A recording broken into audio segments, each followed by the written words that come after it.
누가복음 2장은 예수님의 나신 이야기와 목자들이 예수님 탄생 소식을 천사들에게 듣는 장면입니다. 그리고 아기 예수의 정결 예식이 있고 뒤에는 소년 시절의 예수님 이야기가 나옵니다. 2장은 성탄의 가장 중요한 부분을 반복해서 말하고 있습니다. 세 군데를 볼까요? 7절, 12절, 16절 이 세 곳을 보겠습니다. 7절 읽습니다. 첫 아들을 낳아 강보로 싸서 구유에 뉘었으니 이는 여관에 있을 곳이 없음이로라. 12절 너희가 가서 강보에 싸여 이것이 너희에게 표적이니라 하더니 16절 빨리 가서 마리아와 요셉과 구유에 누인 아기를 찾아서 7절, 12절, 16절 여기서 누가는 구유에 누인 아기를 3번이나 반복합니다. 여러분 반복한다는 건 왜일까요? 중요하기 때문에 반복하는 거죠. 우리 출애굽기에 모세가 등장하죠. 모세는 태어나서 죽을 뻔한 위기가 있었죠. 그렇죠? 바로가 유아 학살을 명령했을 때 그 부모가 숨기다 안 돼서 어떻게 했어요? 갈대 상자에 넣어서 나일강에 숨겼습니다. 그러나 아기 예수는 갈대 상자가 아니라 구유에 뉘어 있습니다. 갈대 상자는 홍해를 건너는 이스라엘의 모습에 대한 복선이고 구유는 앞으로 생명의 양식이 되시는 그리스도의 모습을 보여주는 복선입니다. 아기 앞에 강보가 있고 구유가 나와서 아기를 수식합니다. 그리고 여관에 있을 곳이 없다라고 합니다. 여러분 이 세 단어가 이것이 바로 성탄의 배경을 설명합니다. 강보, 구유, 아기, 여관이 없다. 이 말은 요셉과 마리아가 그만큼 가난한 사람인 것을 말해줍니다. 여러분 만삭의 몸으로 베들레헴까지 왔는데도 별다른 해산 준비를 하지 못했습니다. 웃돈이라도 얹어주고 어떻게든 숙소를 찾아야 했지만 그럴 만한 여력이 없는 사람들이죠. 어쩔 수 없이 구유가 있는 구유를 보관하는 곳, 구유가 있는 마구간 같은 곳 이렇게 누추한 장소를 찾았습니다. 성탄의 주인공 아기 예수는 이렇게 가장 비천한 곳에 자리하셨죠. 갓 낳은 신생아를 우리는 핏덩이라고 부르죠. 탯줄을 잘라낸 아기를 눕힐 곳은 구유뿐이었지만 마리아는 그대로 눕힐 수 없었습니다. 그래서 가지고 온 옷가지 가운데 제일 깨끗하고 부드러운 천으로 포대기를 삼았습니다. 그 포대기, 강보는 열악한 상황에서 아기를 위해 해줄 수 있었던 최소한의 보호막이었습니다. 강보는 그래서 모성의 보살핌을 가리킵니다. 사실 그렇습니다. 아무리 누추한 곳이라도 아무 곳에나 눕히는 어머니는 없습니다. 자기 옷을 벗어서라도 아기를 감쌀 것입니다. 강보에 쌓여 구유에 누인 아기, 여러분이 보기에는 어떤 생각이 드십니까? 2000년이 지나면서 강보에 쌓여서 구유에 누인 아기는 많은 이미지로 각색되고 이렇게 돼서 우리는 실제 모르잖아요. 그런데 우리가 그 현장에 있었다면 어떤 생각이 들었을까요? 저는 이 강보와 구유가 가장 낮은 곳으로 보내신 아들을 보호하시는 하나님의 보호막처럼 여겨졌습니다. 여러분, 우리는 이 포대기에서 당신 아들을 비천한 곳에 보내셨지만 결코 아무렇게나 방치하지 않으시려는 하나님의 마음이 보입니다. 저는 이 첫 성탄의 밤이 우리가 예수를 영접하고 믿을 때와 같다고 생각합니다. 우리는 예수를 구원자로 받아들이고 예수를 그리스도로 믿는 사람들입니다. 여러분이 받아들인 예수님은 어디에 계십니까? 여러분이 받아들인 예수님은 어디에 계십니까? 저 로비에 계시나요? 예, 우리 마음에 있습니다. 내 안에, 나의 마음에 계십니다. 내 안에 계시지 않는다면 어디에 계셔야 할까요? 내 마음에 계시지도 않는 주님을 우리가 어떻게 신뢰하며 평생을, 영혼을 동행하겠습니까? 예수를 영접한 사람은 막 태어난 아기 예수를 내 마음의 구유에 모신 것과 같다. 저는 이렇게 생각합니다. 구유와 강보는 그 베들레헴에만 있는 것이 아니라 예수를 영접한 모두의 믿음과 이 마음이 구유이자 강보가 된다는 거죠. 따라서 우리가 예수를 영접한 그 날이 나만의 성탄의 밤이 되는 것입니다. 우리가 믿음을 갖게 되면 동시에 내 마음에 아기 예수께서 태어나게 됩니다. 그래서 신앙의 성장은 나의 마음에 오신 아기 예수의 성장과 비례합니다. 그리스도는 온전하십니다. 그렇지만 내 안에 모신 아기 예수가 나와의 관계 속에서 성장해감에 따라 내 믿음의 수준도 바뀌게 되는 것이죠. 아기 예수는 나의 내면의 환경에서 자랄 것이고 내 마음이 주는 것을 먹고 자랍니다. 평온하고 밝고 건강한 환경을 주고 깊은 친밀감과 사랑으로 대한다면 나와 예수님은 그만큼 건강하게 성장할 것입니다. 반면 소란스럽고 어둡고 무관심하고 불안한 상태로 지내면 그만큼 나와 예수님은 덜 성숙한 관계를 갖게 될 것입니다. 여러분, 아기 예수를 모시고 돌보기 위한 여러분의 내면의 환경은 어떻습니까? 우리는 내면이 소란스럽거나 더러운 것들이 자리하지 않도록 항상 살펴야 합니다. 여러분들, 아기를 키우는 가정에 보면 조용해야 돼요. 그래서 아기가 있는 집 그 현관문에는 아기가 자고 있습니다. 메모가 이렇게 붙어 있어요. 초인종 누르지 마시고 똑똑똑 두드려 주세요. 이런 메모를 붙이곤 합니다. 그래서 아기가 평온하게 지낼 수 있도록 최대한 깨끗한 환경, 조용한 환경을 마련해 줍니다. 탐욕과 증오와 불순종이 내 안에 자리하지 않도록 해야 하고 분노와 혐오와 같은 위험한 것들이 들어오지 않도록 늘 경계를 해야 됩니다. 욕심이나 어떤 불편함이나 어떤 우리의 감정에 많은 기복들이 없을 수는 없어요. 그러한 것들이 있을 때 방치하시면 안 된다는 거죠. 최대한 우리는 하나님 앞에 나와서 우리 내면에 일어나는 많은 생각들, 많은 죄된 생각들, 많은 불편한 것들을 빨리 내버려야 하는 것입니다. 구유에 누인하기를 다른 곳에서 찾지 마시기 바랍니다. 믿음의 강보로 예수님을 싸고 여러분의 마음을 주님을 위한 구유로 내어 드리십시오.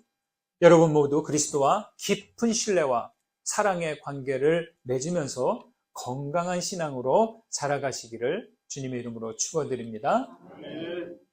그 다음 16절에서 19절까지 또 낭독해 보겠습니다. 함께 읽습니다. 빨리 가서 마리아와 요셉과 구유에 누인 아기를 찾아서 보고 천사가 자기들에게 이 아기에 대하여 말한 것을 전하니 듣는 자가 다 목자들이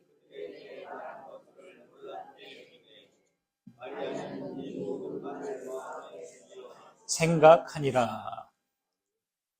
천사들은 큰 기쁨의 소식을 목자들에게 전했습니다. 목자들은 천사들이 전한 소식을 듣고 베들레헴으로 갔습니다. 목자들은 또 서둘러 가서 마리아와 요셉과 구유에 누인 아기를 찾았고 마침내 아기를 보았습니다. 아주 평범한 그러한 내용인데 여러분 여기에는 큰 의미가 있습니다. 목자들이 일상을 사는 목자들에게 가장 큰 기쁨은 뭘까요? 그것은 목자의 기쁨은 하나입니다. 바로 양떼가 잘 자라고 번성하는 일입니다. 풀을 잘 뜯어먹고 새끼들을 잘 낳고 그 낳은 새끼들이 또 잘 자라고 이것이 계속 자연스럽게 되어가는 것이 목자들에게 가장 큰 기쁨이죠. 그런 목자들이 지금 모든 생명들을 구원할 참 구원자의 나심을 보았습니다. 이 순간은 막 태어난 새끼 양을 보는 것과는 비교할 수 없는 큰 탄생의 기쁨입니다. 목자들은 강보에 쌓여 구유에 놓인 아기를 찾아 천사들에게 들은 아기 이야기를 전해줍니다. 목자들과 요셉 마리아 이 사이에 어떤 친분관계가 있을까요? 없습니다.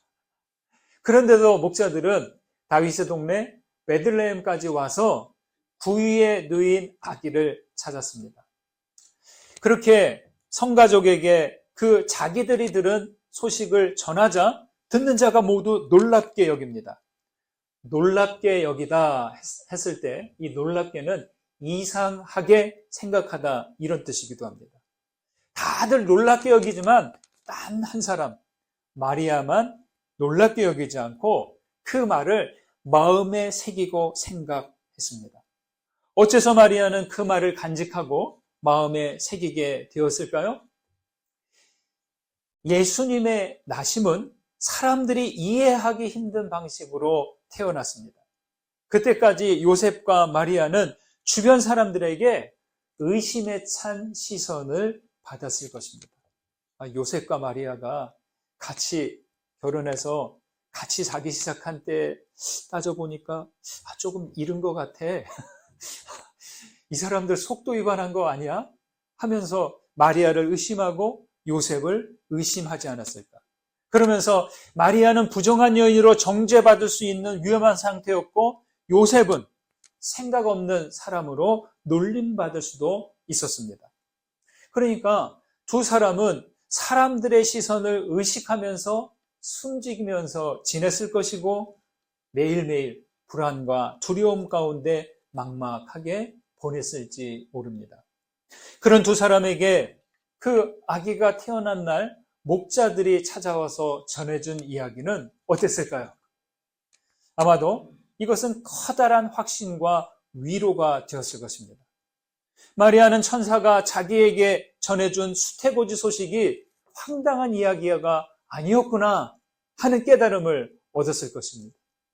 목자들이 천사들에게 들은 이야기는 하나님의 보증과도 같습니다. 목자들은 증인이자 격려자가 된 것입니다.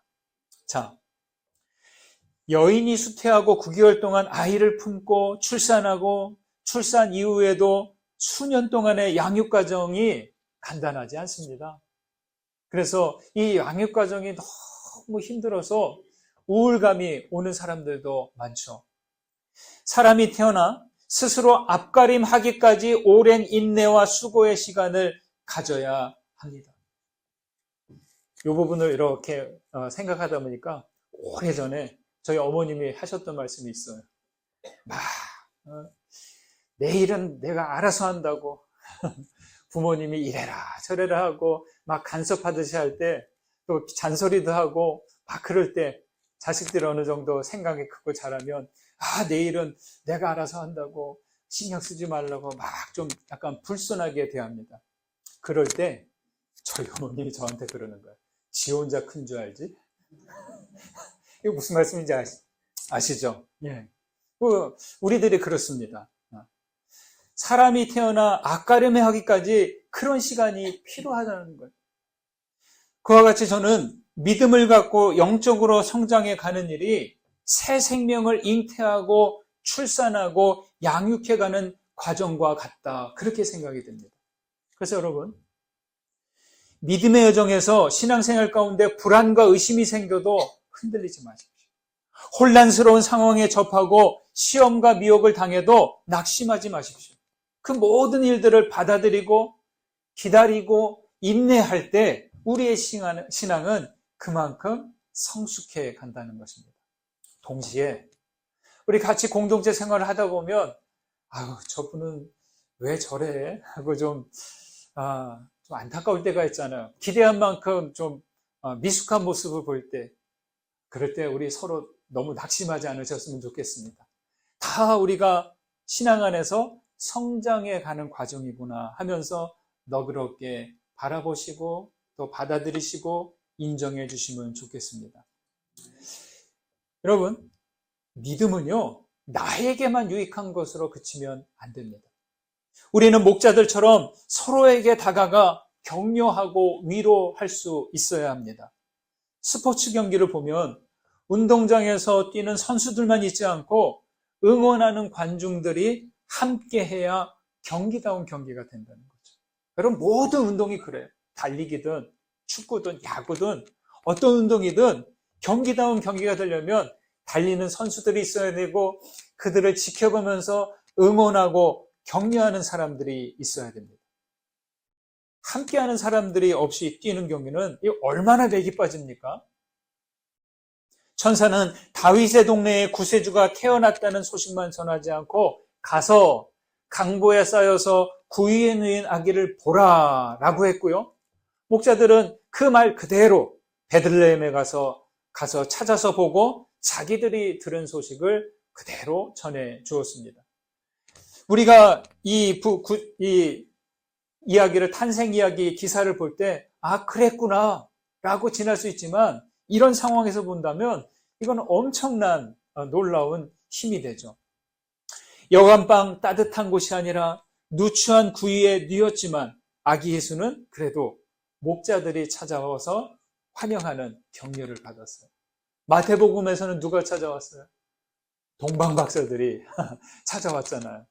여러분, 그래서 성탄절은 우리가 그리스도를 찾고 예수를 영접하고 하는 그 기쁨으로 맞이하는 것입니다. 신앙인들은 따라서 서로 응원하고 격려해 줄 수 있어야 합니다. 우리는 모두 자기 마음의 구유에 그리스도를 모신 사람들이기 때문이죠. 신앙의 삶이 무익한 일이 아니라는 것, 참 생명과 기쁨이 있고 감사와 행복을 누리는 일이 됨을 서로 말해 주어야 하는 것입니다. 천사들이 하나님께 영광이요 땅에서는 평화로다 찬송했듯이 예수를 영접하고 믿음으로 사는 일이 영광을 돌리고 평화를 얻는 길임을 서로 고백하고 말해 줄 수 있어야 됩니다. 그뿐만이 아닙니다. 여러분이 만나는 사람들마다 축복하고 격려하고 응원해 주시면 좋겠습니다. 가족들에게 오늘도 애썼어요. 자녀들에게 오늘도 건강하게 자라줘서 고맙다. 우리 부모님에게 항상 자리해 주셔서 고맙습니다. 그렇게 하고 올 한 해도 정말 어려운데도 힘쓰시고 애써주셔서 고맙습니다. 잘하셨어요.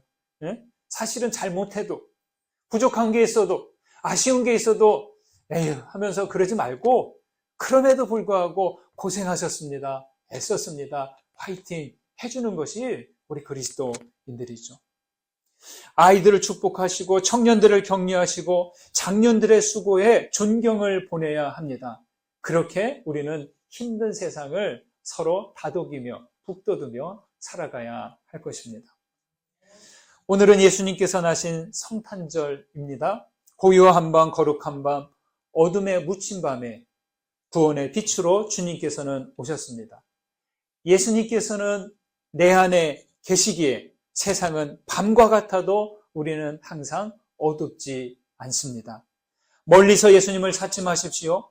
서로에게 계신 예수를 바라보고 서로 응원하고 격려하십시오. 성탄의 기쁨이 교우 여러분과 함께 항상 함께 하시기를 주님의 이름으로 축원드립니다.